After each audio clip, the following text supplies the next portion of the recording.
Everyone, repeat the same process of tying your hair in the form of a lower ponytail. Take the two sides of the hair, roll it, twist it, and then clutch it with the help of a clutcher. Pull out strands of hair so that your hair looks a little messy from behind. You are done here.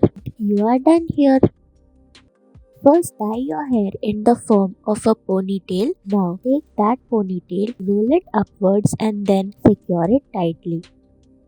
Tie your hair in the form of a ponytail. Remove the rubber band. Use your fingers to roll it upwards and then secure it tightly with the help of a bobby pin.